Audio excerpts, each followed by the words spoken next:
Obviously, when you evolve inside an animal body, localized in space and time, you get a hellacious set of reflexes and muscles designed to deal with immediate threat in the environment. But at the core of the oyster is, this portal into universalism, which we have denigrated to what we call the imagination. There is a third eye. The third eye exists, but it doesn't look out at this world. You've got two perfectly good eyes for doing that. The third eye looks out at the holographic matrix of informational totality. And then the problem for that form of perception is filtering. Would you say that another word, you use the word? Well, Atman means soul or being, or yes. I mean, it's simply that consciousness is distributed and holographic, and nobody has their brand on it. What we have been calling human consciousness is the only consciousness there is.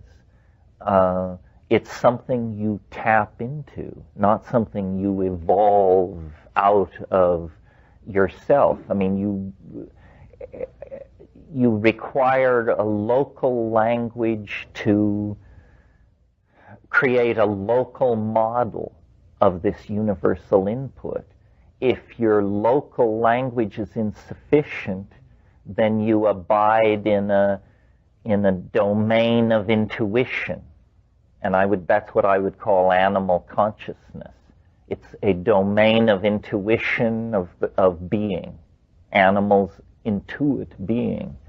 But given a more advanced nervous system, a more advanced cultural toolkit, the intuition changes into a direct perception. And you begin to make poetry and experience loss and feel love, and you begin to feel the emotional outlines of the enterprise of being, and how far one can go into that.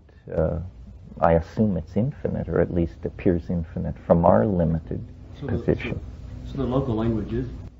Well, the local languages is a necessary compromise. It's interesting, the thing that makes psychedelics so central to a discussion like this is they are the only thing which pulls the plug on the illusion created by local language. That's why people are both in love with it and terrified of it, because it addresses a fundamental aspect of reality, and it addresses it incontrovertibly. And people who feel culture as a safety zone that is keeping at bay the black oceans of God knows what are not interested in taking psychedelics. On the other hand, people who feel confined by the cultural dream and who want to cross the black oceans of who knows what to see what's on the other side, they embrace that same experience as a God-sent gift. But it's the same phenomenon. So it addresses, one's own fundamental relationship to the unknown. Local languages, like local cultures and architectural styles and everything else, are designed to create, I think, an infantile sense of security. One of the bees up my rear end these days is the idea that culture is not our friend, that we have been very naive about what culture is and how it is something designed for the convenience of the species. And, it could turn you into a janitor or a banker or a celebrity or anything else with no interest or concern for whether that's good for you. It plays with individuals, and most people think, or at least here, I think most people think that when you get to be, I don't know, 30, 35, 40 or something, you have jumped all the hurdles. You got your college degree, you had some children, you made some money, you lost some money, maybe you had a marriage, maybe you had several. And anyway, people sort of get the feeling, well, I've done it. Actually, the major adventure still lies ahead. And the major adventure is to claim your authentic, true being, which is not culturally given to you. The culture will not explain to you how to be a real human being. It will tell you how to be banker, politician, Indian chief, masseuse, actress, whatever, but it will not give you true being. And maybe this is the voice of somebody who just turned 50 talking, but I thought it would get simpler. It doesn't, because this rejection of culture thing is the last and hardest step to take. And there are all kinds of impediments to taking it. The fact that in middle age, if you've played the game right, you get a lot of money.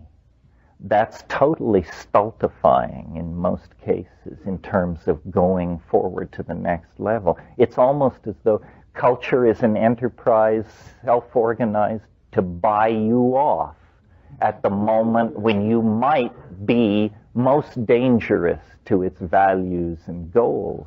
Dedication to humanity trying to reach harmony. Well, in Revelations, the Ancient of Days is described as there's a sword which comes out of the mouth. It's a very hard image to picture, but a sword, a turning sword, which comes out of the mouth.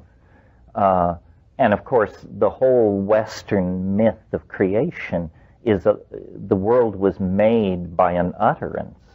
In principio et verbum et verbo caro factum est. In the beginning was the Word, and the Word was made flesh. And in some sense, I think what is not stated there is that then out of the flesh, the Word must be redistilled. That's the second half of the historical process. In this book, which I may mention at some point, the statement is made, God created man in order to taste the bitter fruit of time. In the DMT flash, the entities that appear, their entire program is a program of language acquisition. And, this is a point that's brushed over in science fiction films because it's actually such a conundrum. Those of you who saw, and you suffered as I did, Mars Attacks, the little role for Rod Steiger in there as the German guy with the translation machine. Well, if you think about alien contact, real alien contact, we cannot assume that universal understanding is easily achieved. The very first aspect of true alien contact would probably be a language lesson of some sort, because the aliens don't want to communicate about our gross national product or our political system. If they do, they're not really aliens. They're just odd-looking people from far away. Real aliens have something really alien to communicate, and it can only be communicated in an alien language. So I think it's very suggestive that these invisible entities that we contact, when we dissolve the local language boundaries, and they're like mud walls built around our little hut of mental, our collection of goats and stuff that we've pushed together. And then we dissolve the walls and, there's alien people, there's alien minds out there waiting to trade with us. They probably have always been trading with individual geniuses through dream, through insight, through imagination. I mean, many of, if you've read Thomas Kuhn's book, The Structure of Scientific Revolutions, you know that even in as constipated and self-conscious an enterprise as science, the real breakthroughs occur in situations of delirium, frenzy, drunkenness, inspiration, and then guys, usually it's guys, spend the whole rest of their professional life trying to make it all sound reasonable and rational and how it proceeded from earlier work done by other people and so forth and so on. This is just a fantasy, a kind of way of attaining respectability. Well, yeah, I mean, Hinduism and Hebrew, and I think those are the two biggies, have really elaborate theories of the power and the place in the universal scheme of things of certain tones, and it's as I was sitting here, I was thinking Sufi, and then I was also thinking Pythagorean. I mean, some people call this the Pythagorean impulse, the belief that basically the universe is harmonious and exists as a series of octaves, and that if you know the mechanics of this, you can converse with angels, you can ascend to higher levels. Yes, again, it's an issue of language. I mean, some languages fill your pockets with lead, and some languages, give you a helium balloon for plunging into these metaphysical areas.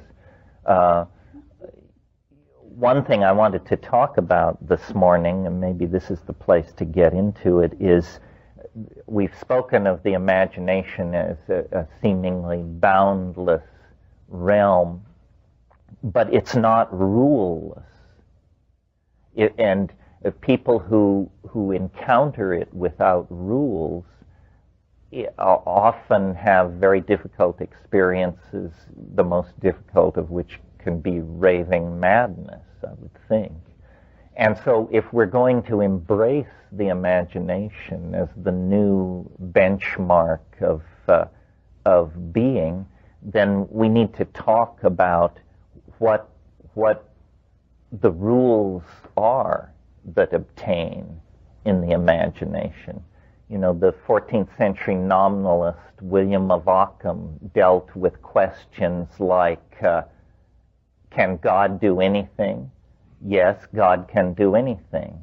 Then can God make a rock so heavy that God can't pick it up? And then, if not, why not? And what does this mean? Well, this is an effort to tame the imagination. And Ockham concluded from exercises like that even God must follow the rules of logical necessity, otherwise becoming trapped in self-negating paradox. So I am thinking about this. I listed three areas where rules might be gleaned that could be applied to the imagination. The first two are linked somehow. Mathematics. Mathematics is not what you think it is. Mathematics is basically rational thinking about defined sets of entities. And since the imagination is nothing but defined sets of entities, the rules which govern them are worth learning. In practical terms, what this comes down to is logic. And one of the problems that I think haunts the current cultural impasse is the fact that there is a lot of hostility to science, and it has spilled over, and science we should be very suspicious of. It's a wonder worker. It's a magician dealing its wares in the marketplace. So we should be suspicious of science. But this scientistic paranoia has spilled over into a suspicion of reason. This is too much. If you abandon reason, you will have nothing to guide you but the emotional depth of the situation. This is what Heidegger called the depth of the call. And in the 20th century, the history of following the depth of the call has not been a happy one. We cannot trust the call of the blood uncritiqued by reason. Reason is primary in this situation. Well, so then many people say, well, mathematics is impossible, logic is difficult. Isn't there a third possibility? Isn't there yet another way to get a handle on this? And the answer is yes, but I'm not sure it's easier. It may seem at first easier, but that is aesthetics. The imagination must serve the ideal of the beautiful. I talked about this a little bit last night. That which is tasteless is to be avoided at all cost, and 90% of the difficulty in your intellectual life would never have happened if you had just had better taste. Am I not right? You know? I look at this Heaven's Gate thing in amazement because of its tastelessness. That's all. I mean, it is utterly unappealing for that reason. I don't even have to reach for the club of logic. If it had been better scripted, I might need logic. But the aesthetics of the situation are just so overwhelmingly, that towards what Heaven's Gate you said? the suicide cult that eliminated itself in San Diego. Yeah. I'm going to get off the subject for a second. Well, usually people ask me what will happen in 2012, and I say, it's like asking a man facing east at 2 a.m., what will sunrise look like? In other words, it's too early to ask. I mean, in terms of technology. Well, I think that, I don't have an answer to the problem of the bully and the slave, unless, as the Marxists claim, that is inimical to disparity of wealth. Because I think disparity of wealth is a transient phenomenon based on a limited technology. But it is entirely possible that we can make everyone a king, and we will still have bullies and slaves. So if the Marxists are wrong and the addressing of the economic disparity doesn't change the structure of the human soul, then we will have to go deeper. And I don't know how this is going to look. There's a lot of tension in any community that discusses this kind of stuff over where the body lies in all of this. Can we solve our problems and maintain our individual existences? Or are we in fact furiously building a level of hierarchical control above the level of the individual that will make things like states and corporations seem like pale soup indeed? Are we in fact trying to create a superorganism? What is the relationship of an idea like that to classic fascism? Well, what about the internet? You mean, is it the coming of the superorganism? It is prosthesis on an incredible scale. It is going to redefine what it is to be human. I think technologies are neither gods nor demons. It's what you do with it. The dilemma of human freedom is that we don't know where we rest in the universal hierarchy of good and evil. In other words, what would we do if we could do anything? Would our transcendent impulses drive us to a kind of angelhood? Or, as James Joyce says, would we flop on the seamy side? And the answer normally given is some would do one and some the other. Yes, but what if we erase that possibility of individual action, and is there then only one destiny? And then what shall it be, and who shall decide? I would be fairly pessimistic if I saw this all going on a level playing field. But it isn't going on a level playing field. Transcendence is favored. Nature seems to be in the business of building systems which transcend themselves. We can see that as far back in time as we care to look and throughout all of nature. So it seems like we actually have a hell of a tailwind helping us toward the transcendent other.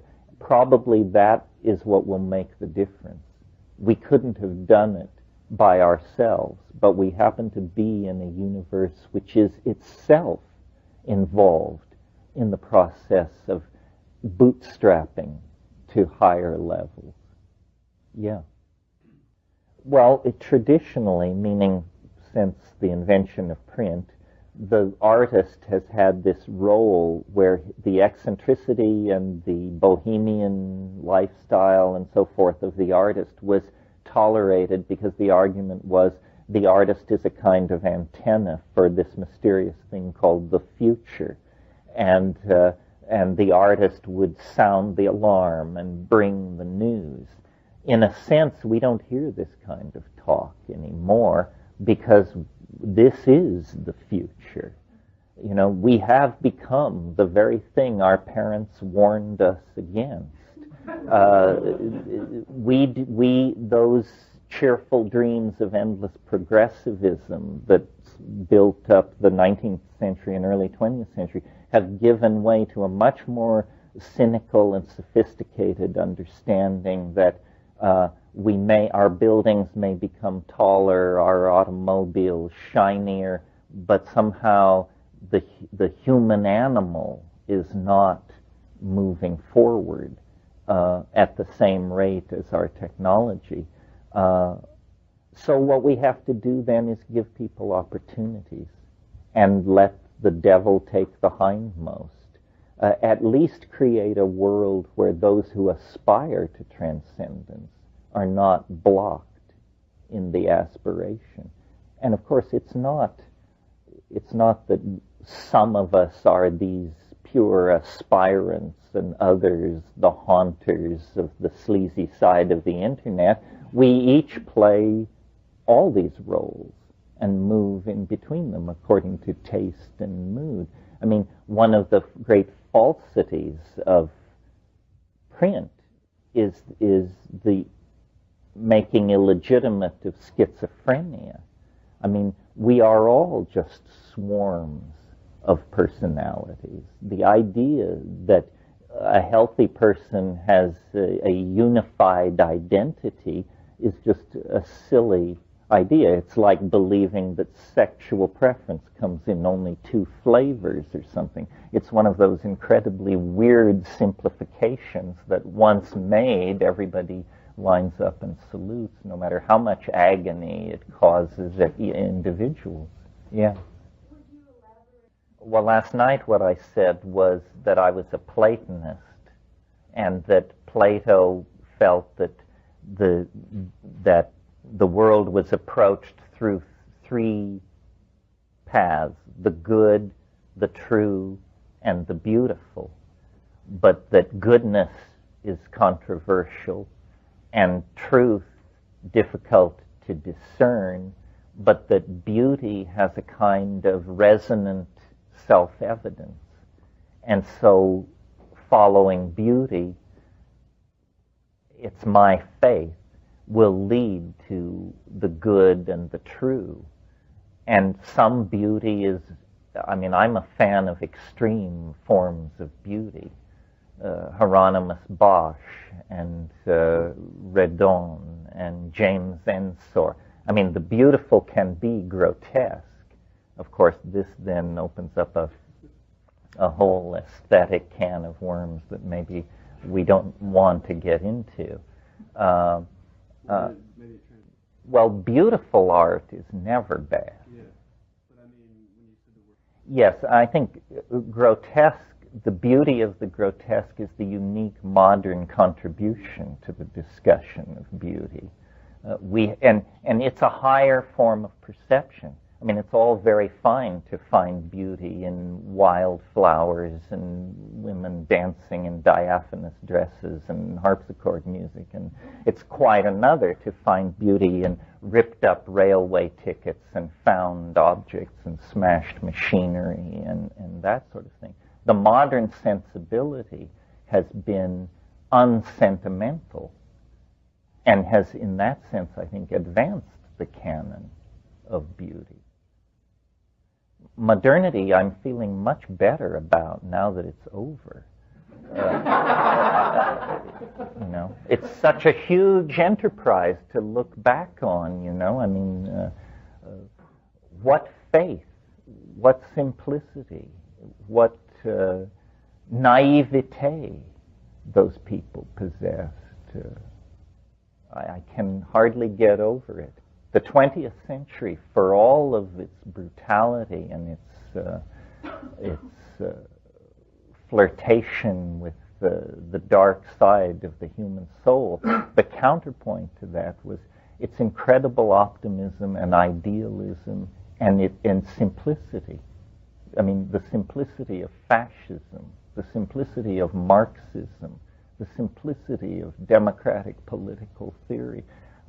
These are ideologies that clearly never met a human being. Yeah. Is there any way to reconcile? Well, the idea of an attractor, you see these huge thought structures that we live inside that we're not even aware of. And one of them is the idea that causes precede their effects.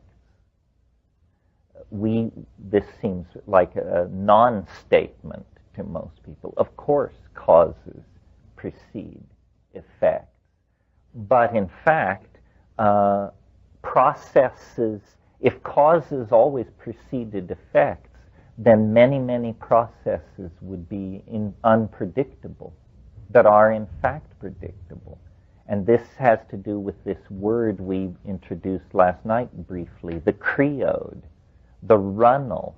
A given process, the destiny of a people or the evolution of a political system or the growth of a series of interconnected scientific ideas, is not in fact free to develop in any direction it wants. It is going on in an epigenetic environment of intellectual confinement of some sort. And in the same way that water runs downhill, a given idea developing in a given time and place will predictably develop in a certain direction. One of the very large creodes that we can see at work in nature and society is what I call the conquest of dimensionality. Biology is a strategy for moving into and occupying ever more dimensions. And biology begins as a point-like chemical replicating system attached to a primordial clay in the proverbial warm pond somewhere at the dawn of time. And as life develops, it folds itself. It becomes a three-dimensional object. It replicates itself in time. By that means it claims the temporal dimension. After 2 or 3 billion years of that, it has evolved itself to the point where with strong muscles it can move through space. With superb visual organs it can coordinate its exterior environment. And finally, through the advent of language, it can tell its story. It can move information around not present, and as soon as you begin to code that information into stone or magnetic medium or whatever, in a sense, time has stopped. You are moving outward now, and this very large creode seems to inform not only biology, but the human enterprise as well. So when I talk about stuff like the evolution of photolithography and moving pictures out of photography, and the evolution of surround sound and the global airline system and these kinds of things, these are dimension-conquering phenomena designed to shrink the Earth to a point. And of course, the Internet is the mother of all dimensional conquest. I mean, in a single 40-minute session on the Internet, I may talk to computers in Helsinki, Australia, Paris, Vanuatu, you name it. And I don't even notice that this is happening. Yeah, it doesn't matter. It's meaningless to think in those terms because, in fact, you might as well think of it all being inside your CPU sitting on your desk. It has the same effect. And what that is it's the sum total of human knowledge being daily augmented, and the fury with which people put their thing on the Internet, everything from, how grandma's recovering from her stroke to, I visited a language site the other night that had 122 syllabuses for 122 languages that were philological engines for searching these languages. I got there through the Vonich manuscript site. Yes, that all still goes on. That community is at work. So apparently we will not rest until all space and all time is brought down into, for all practical purposes, a single point. And this is an idea that has been around in various forms since at least the 16th century. I mean, it's the alchemical idea of the philosopher's stone, a universal panacea, a medicine which makes you wise, immortal, all-seeing, all-knowing, all good, but interestingly conceived as an artifact of technology, conceived as something brought into being through the effort of a technological worker in concert, in resonance with the intention of nature, which is to do the same thing. The human world is simply a catalyst for nature's intentions. We are speeding up nature's program of dimensional transcendence. Nina? It is. It is that, and it is, in a sense, the Jungian unconscious, but no longer unconscious. In a sense, what we're saying is, we all, before the Internet, you were who you are, you knew what you knew, and you knew there was a great deal that you didn't know. You had once known it, but forgotten it, or never learned it, but somebody somewhere knew it. And because we had this vast, dark companion, the unconscious, bad things keep jumping out of it. It was remarkable to me that throughout the Cold War period, a planet ruled by carnivorous monkeys, filled with ideological hatreds, under immense economic and social pressure, and yet nobody ever used atomic weapons except once, the two Japanese instances. And in a sense, they don't count because they didn't know what it was. They had to use it to see what it was. And once they saw what it was, remarkable restraint set in. I would never have guessed that we would have been capable. I mean, remember how deep the fear of the Soviet Union was. Remember that for 35 years, a thermonuclear strike was a possibility within a half an hour of any undue movement on the other side. And yet, somehow we got through that. So there is in the human animal an effort to awaken. You know, it was H.G. Wells who said history is a race between education and catastrophe. And you know, it's a white knuckle enterprise. You know, catastrophe edges inches ahead, education moves ahead. And again, if it were a level playing field, I'd be betting on catastrophe because I believe that nature favors the good, the true, and the beautiful. I've got all my money on education. I think we'll make it, but I think we have to scare ourselves to death in order to keep focused. You know, we're primates, and we don't really dig in and get rolling until we're painted into a corner. Yeah, Mel. I guess the answer is you have to somehow make it your friend. You have to make it your friend. There are ways to do that.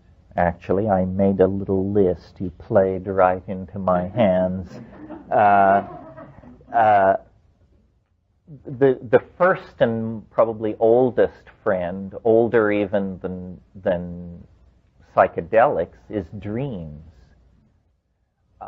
Dreams are hugely important. I was in Australia in February, and I did a lot of reading up before I went down. The Aboriginals of Australia have been at the cultural enterprise for a long, long time, along a different path than the rest of us. I mean, I've spent time with Amazon tribes and with people in Central Asia, and yes, they're funky, and yes, they're different, but these Australian Aboriginals are on to something quite other. Many people barely open their eyes. People sit silently. People don't talk. This again relates to what we said about language. In Australia, among these people, you get the feeling that they don't talk because they're not sure it's here to stay. If an Aboriginal wants to communicate something to you, they would far rather walk with you a half mile into the bush and point at it than to simply describe it back at camp. So the dream time and the Jungian unconscious and the unconscious made conscious by the internet begin to sound like the same things. I previously didn't have much interest in the Australian Aboriginals because I was slightly irritated by reliance on psychedelics. And so it was like, what am I supposed to do with these people? They're clearly very loaded and very far out. And how do they do that without drugs? It was paradigm agonizing to me. Well, it turns out that they just are better at keeping secrets than the people in the Amazon. There's a revolution breaking over ethnobotany. We have been saying for decades that South America was the most hallucinogen-rich ecology on the planet, and why was that, and wasn't it fascinating, and so forth and so on. In the next 18 months, some Australian ethnobotanists and trippers are going to publish data that shows that the Australian Aboriginal worldview is entirely running on DMT. These acacias, this gum tree ecology that stretches from Queensland down to the south coast, is replete with DMT. It's simply that the Aboriginal culture is even more secretive than other Aboriginal cultures in other parts of the world. And only very, very slowly is this information being let out. So dreams are one of the great friends of the imagination. Yeah, that's what I'm saying, basically. There'll be more. It's not for me to take the thunder. Very good people have hundreds and hundreds of pages about to be published, and they've got the data and they've done the analysis. Yeah. What do you think your point that you were happening? Well, I pretty much take the position that there may be people who can do it on the natch, but there's no technique. It's something you have to be born to, and there's no culture that can do it. I think throughout the human population, there may be one person in 100 who has a futuristic set of synapses. Because I occasionally, in a group like this, somebody will come up to me and say, well, I've never taken a psychedelic drug, but I know exactly what you're talking about, and I see visions and so forth and so on. I used to just think that these people were nutcases. I've now encountered enough of it that I modify my position to say these are just incredibly fortunate people, and you can't tell how much of it is personality and how much of it is chemically real. Again, how much of what I'm saying to you right now, it's being processed differently in every head in the room. Some people are seeing pictures, some people are hearing words, some people are logically building on what I say, and for some people it's just music. And so it's very different, and again, it's something very hard to share because it's so subjective. But throughout the world, there are what we would call primitive or aboriginal cultures, and some are drug users, and some are not. And it isn't a matter of ecology, it's a matter of something else. In eastern Ecuador, you have tribes that are just totally druggy, and across the river, people who never touch anything, living basically what appear to the unschooled observer, two cultural systems not that different from each other. So, it's but generally speaking, the psychedelic cultures seem more, let me put it this way, the psychedelic cultures seem less dogmatic. Shamanism comes in two flavors, at least two. There's what I call a traditional shamanism is very rigid and ritual-driven and usually non-psychedelic. And the other kind of shamanism, there are rituals, but they are basically for the consumer, not the producer. And what shamans in these psychedelic cultures are simply alienated intellectuals. You know, I've been in situations in the Amazon where you fly into some remote place and the people come and the women come and they want to touch the airplane and they want to look at your camera and touch your clothes and all this. And so while this is going on, meanwhile, standing off is the shaman. And he doesn't give a shit about the airplane or your camera or any of that. He is interested in you as a person. And what he is he's alienated from the values of his culture. The keeper of the values is the one person who knows that the values are bullshit. That's what they're doing in that function. It's like somebody has to know. And so all the people are, you know, kowtowing and going through their business. But the shaman at the top realizes, my God, we stare out onto an abyss. We do not know. And they're like scientists. I mean, they are scientists, essentially. Yeah. Well, this is an interesting question. There's a hard and soft answer. It depends on whether you think the need to commodify is so basic to human beings that it can't be removed. If that's true, then the internet still holds out a certain amount of hope. A hardcore anti-capitalist position wants to eliminate capitalism because it sees it as an unreclaimable evil. But it's possible that the only thing wrong with capitalism is that it manufactures, distributes, and commodifies physical objects. What if there was a capitalism that only commodified information and light? That might be more tolerable.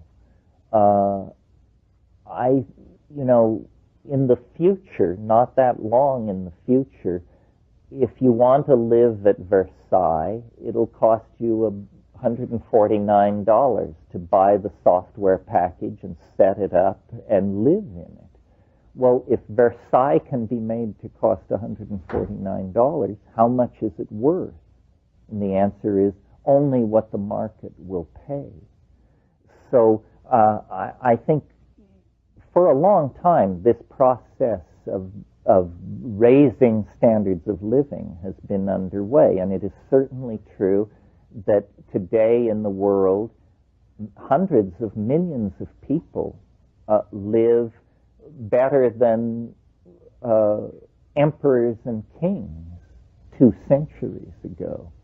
So I think the important thing, well, before we totally dismiss capitalism, we should see if it can operate in a virtual informational environment less destructively.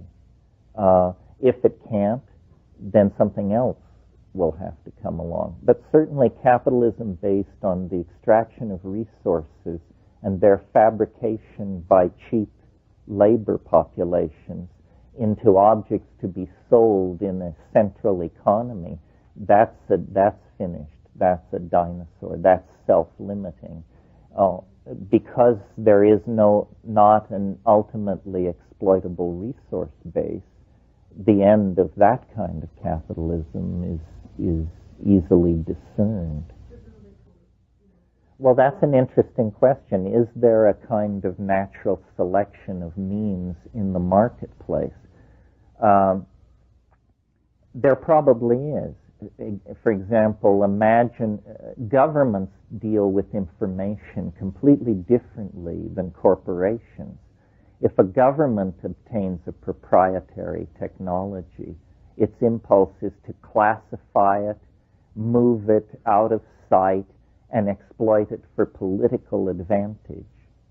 If a corporation achieves a proprietary technology, it drops a huge amount of money on promoting it, rushes products based on it to market, and tries to spread it everywhere as fast as it can. This certainly has caused an evolution of certain kinds of technology. But the two systems, the capitalist corporate system and the governmental system, value and put emphasis on different kinds of technologies. For example, nation states use war as an instrument of national policy. Corporations almost never do that. Corporations don't like war. It busts up environments. It makes products difficult to move around, and where you had happy, healthy customers, you now have hollow-eyed refugees standing around with their hands out. But those were national interests. No corporation could have launched a war like that. It wasn't Exxon who had a knife poised at their throat. It was the economies of France, Germany, and the United States. Also, that war was generations ago. A completely different set of political rules were in place. That was probably the last of those sorts of wars, I would bet. What capitalism does with war is it exports it to already burnt-out market areas, like Rwanda, Bosnia, Albania. They don't care what people do to each other in those places because they don't have, there's no market there anyway. Let me go on with my list here. I think I got through dreams and drugs, which were probably the biggies. This is Friends of the Imagination, in case you lost your place here. Fiction and the enterprise of fiction, not necessarily science fiction, although it's interesting if you look at the golden age of science fiction, the magazines that created that had names like Amazing, Astounding, and If. These are the very words and themes that we've been pursuing around here. But fiction is, until we get virtual reality up and running in the hands of a master, the best way we have of showing each other the contents of our own head. Any of you who have made your way through the Remembrance of Things Past, Proust's enormous novel about fin de siècle life in Paris, there are thoughts uttered there that are so fragile and delicate that when you read it, you think you were the only person who ever thought this, and you never bothered to mention it to anybody because it seems so ineffable, and yet Proust has gotten it down on the page. So it shows you what human beings are. And of course, our world, pardon? Can you give an example of that? Sounds pretty enticing. I'm trying to think of an example. There's an example where they're going to a beach town, and he's riding with this dowager woman, a great society woman, and he's watching the trees go by the carriage, and he notices that, now how does this work, that the nearer trees move faster than the trees further away. And then over this spatial metaphor is mapped a temporal metaphor about people changing in time. And, you know, God knows what it is in French, but even in English, it's this exquisitely complicated thought that you wouldn't think anybody could actually do justice to the feeling, and yet there it is in its completion. The other great friend of the imagination is travel. Travel is another way, a more gentle way, to break down cultural conditioning. I mean, what we call culture shock is when you go to Afghanistan or Albania and you realize that your expectations of how a table should be set, what a toilet looks like, how a bus ticket works, and how a telephone is supposed to operate were just so narrowly defined that now you're confronted with a telephone and a toilet and you don't even know which end is which. And it's not for nothing that the vocabulary of psychedelic experience has borrowed from the vocabulary of travel. So we take a trip, we have a journey, we go to an alien landscape. And then finally, the great friend of the imagination is the future, because it's in the future that we place our hopes, our fears, our suppositions. I mean, the future is a land of things imagined, things that have not yet undergone the formality of actually occurring. Yeah. As a friend of the imagination? Well, did I not mention last night that the two great motivators were food fantasies and sex fantasies? And yes, the sexual imagination is at a very early, I almost said primitive, but I don't mean that, but I mean early level, because if I'm understanding you correctly, it revolves around the if operator. If I approach the desirable female with the proper blandishments, and then, of course, just sexual fantasy. Then we will do this, then we will do that, and so forth and so on. It certainly is a vehicle for altered states, whether I would call them imagination or not. I suppose I would. But now that I'm thinking about your question, I think, there are pitfalls in the imagination. And probably the sexual pitfall is sentimentality. Well, tastelessness is in there too. Sentimentality is a virulent form of tastelessness. And sentimentality is very hard to root out. You may think you're a hard cookie, but I'll bet there are areas of sentimental delusion so broad and deep in every one of us. And some people carry that to the grave. They're the lucky ones. The rest of us have divorces, bankruptcies, muggings, and what have you, and slowly our sentimentality is pounded out of us. And, it's a good thing to lose sentimentality because it's a false aesthetic. And I think we recognize it. It's also a very easily manipulated, it is truly a false aesthetic in the hands of modern media because it is a great ploy for buying. If you can induce sentimentality in people, they will buy the object of that induction. Yeah. I very much agree. Well, your word idealism is good here because it brings me to something I always eventually get to, which is in line with this thought: culture is not your friend. Ideology is not your friend.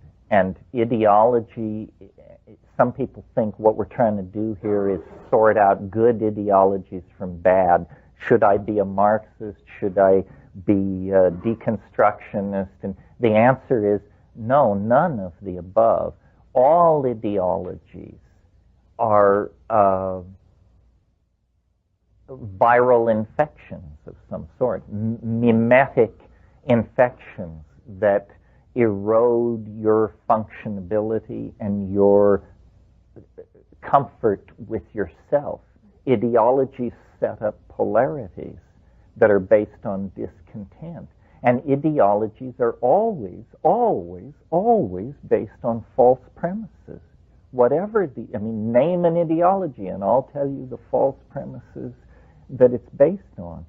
So part of this process of cultural maturity that I've been talking about is to get beyond ideology without embracing cynicism.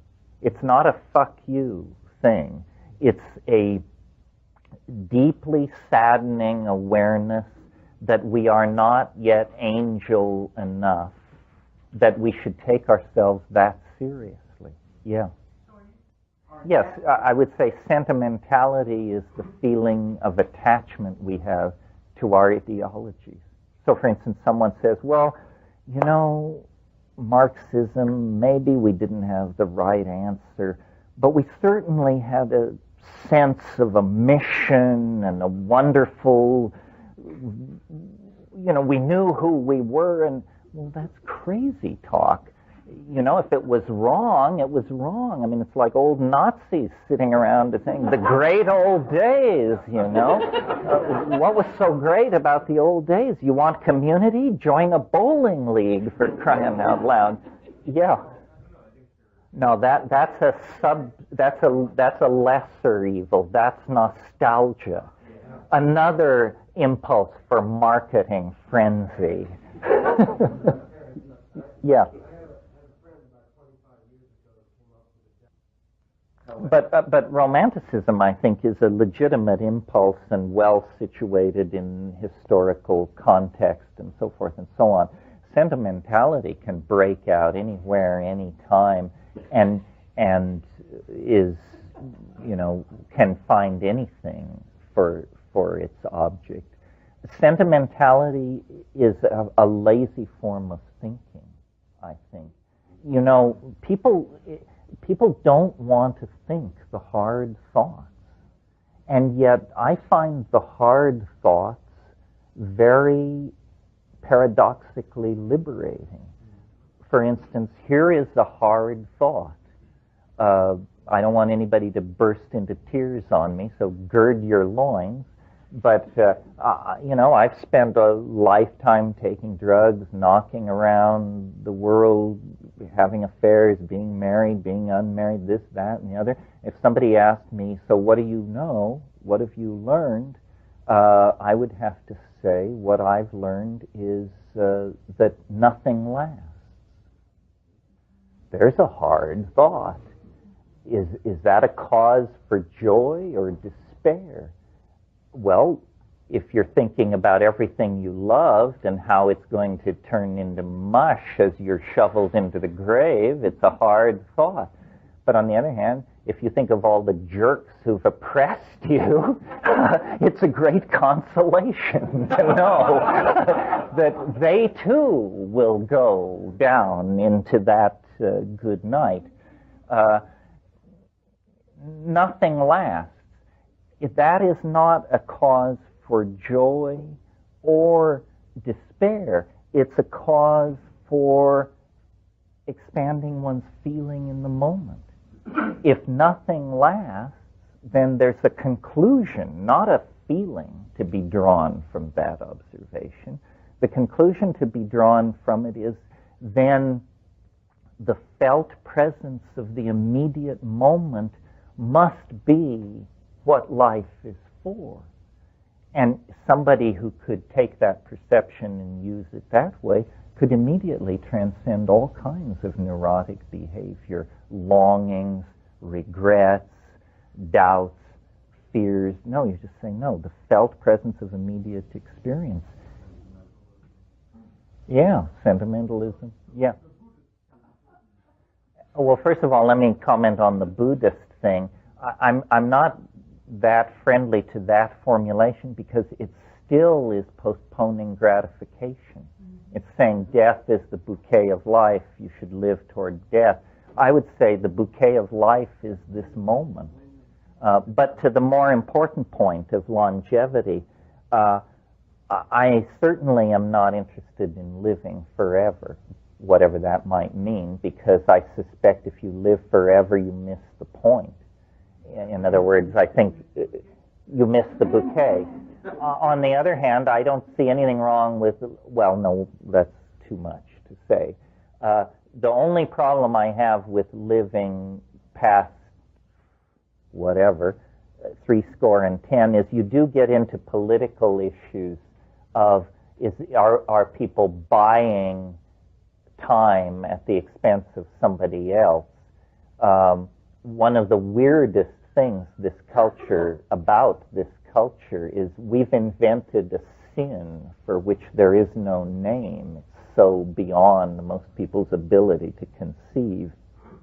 And this sin that we've invented is we steal the future from our children. You know, we do it with our medical health care plans where we know that all this fine surgery and stuff that you're getting is at the expense of the next generation of people. We overuse resources, leaving nothing for future generations. I don't know how that would all be sorted out. I am attracted by the idea of living as long as I want to live. I wonder how long that would be. And of course, if you make people comfortable, probably they would like to live a lot longer. What reason is there for a person to check out of a comfortable situation? In a sense, what nature does is make the body a less and less comfortable place to be until finally you just say, all right already, you know. Beam me up, Scotty. But then, you know, the other possibility is, what if there were forms of existence that were dematerialized? How would we feel about going into circuitry for a few rounds of eternity? And what are the moral implications of that? I don't know. I've had this argument with Robert Anton Wilson. He's a big enthusiast for life extension. It depends on what you think death is. And I've managed to talk myself into the idea that death is probably not simply dissolution and chaos, not because I have received any guidance from on high, but just as I observe nature, she has a wonderful parsimoniousness about her behavior. And clearly this form, which is basically an unraveled DNA molecule that is now making a lot of claims on resources in the environment in order to keep this body going,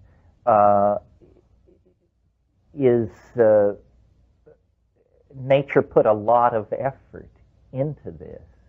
And I think that the best model for what life is, based not on religious thinking, but on biological thinking, is life is what you get when a hyperdimensional object protrudes into ordinary space.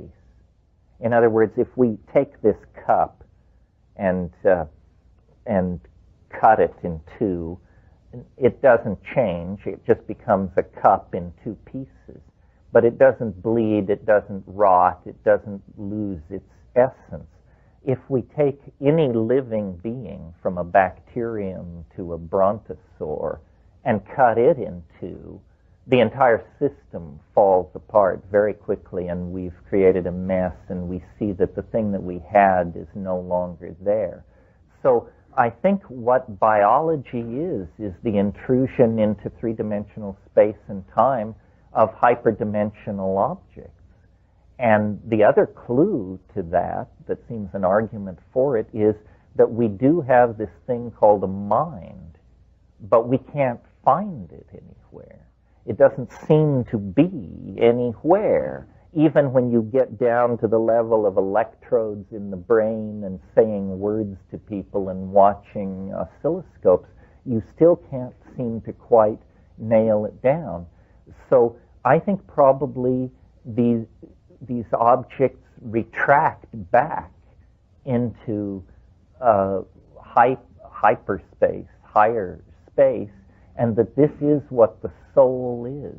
The soul is there is something to this idea of a morphogenetic field, and and we clothe ourselves in matter, but we are not matter. And so to actually complete a human cycle of existence, you have to go into death. It's where you came from, in some sense. I mean, we put a lot of attention into death. We don't look very much at birth. We think we understand it. I mean, we all know the story about the sperm and the egg and all that. But before that, what is going on? You know, whence cometh these forms? We seem to have the matter down pretty good. But really what a being is the intrusion into space-time of a form. And the form is unique, and then it retreats. I think it would be one of the great jokes of human history if here at the end of the 20th century, at the end of the millennium, with all this techno hypola surging around us, if we were to actually gain insight into the after-death state. And one of the reasons I'm so keen for DMT is because when I have given it to people who were purported experts in the after-death state, Tibetan lamas and shamans and this sort of thing, they come back and they say, yep, that's the territory, all right. And so in my highest states, I have had the insight, which I will convey to you without saying it's true, that this is the most limited form of existence you will ever know. You can't be deader than this. This is the bottom line. And so the good news is it's only up from here. But of course, you have to bet the farm on this cheerful rap, and there's no whining if you're wrong. This is an all or nothing bet, and so naturally it brings your heart into your throat. But that's the kind of enterprise life is. All risk and the race to the swift, I think. One last. Well, I don't know. And I wonder what I will think as I approach the great divide. It's easy in the pink of health to speculate and play the philosophe and all that nonsense. But, you know, the last dance you dance alone, and nobody will be watching. But I have seen people die, and it is an inspiration. I hope to have that equanimity of mind. The other thing about death that needs to be said is we all imagine, I think, that we will have a leisurely philosophical death. That's what we all want, you know. Months to get used to the idea, to say goodbye, to gather friends, to make our bequeathments, to speak our final wisdom, and, you know. But death for most people comes messily and unexpectedly. And so I don't think you should live in an anticipation of the drama of your deathbed scene. Better to repair to the moment. You know, being a realist primarily, what I find always waiting when I return from these flights of philosophical fancy and imagination is my body, my history, my space, my time, and these things are all good. It's a great space, a great time, a great body, a great being to be. So the real message of the psychedelic experience and of the anti-historical thrust of the critique we've been carrying out here is to take the moment, the felt presence of immediate experience. This is all you know, it's all you will ever know. Everything else comes as unconfirmed rumor, innuendo, unrealized possibility, fading memory, conjecture, lie, hope, who knows.